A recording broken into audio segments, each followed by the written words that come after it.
And boy, some news breaking hard this morning, right before 7 a.m. in the East Coast. A suspect has implicated himself in the death of 6-year-old Etan Patz. Remember him, one of the first children missing kids to appear on a milk carton back in 1979. His disappearance nearly 33 years ago kicked off a massive search. Authorities were just digging up a Manhattan basement near his parents' home just last month.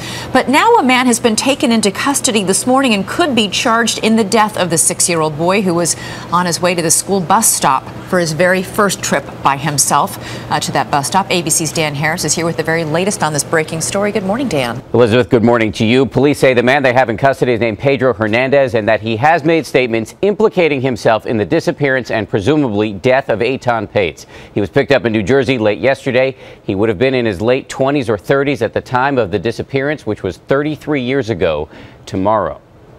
It was the case that got America talking about missing children. That sweet-faced boy, the first one ever to appear on the back of a milk carton.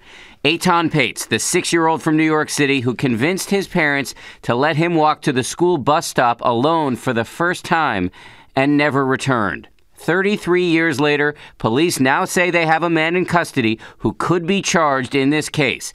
That man, Pedro Hernandez, had, according to the New York Times, been picked up as a suspect in the past.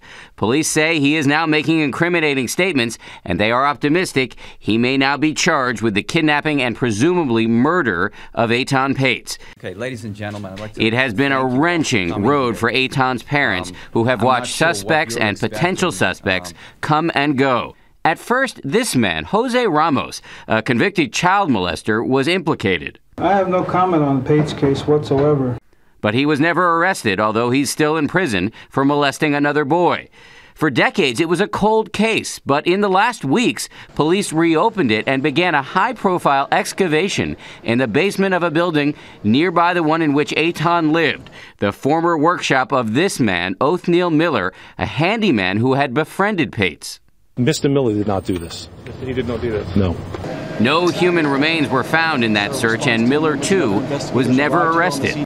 Just last week, the 33rd anniversary of Etan's disappearance. His parents never moved from their home or changed their phone number, just in case their son called or came home. We didn't know what had happened to him, so of course the thought in the backs of our minds was always that we should be here for him.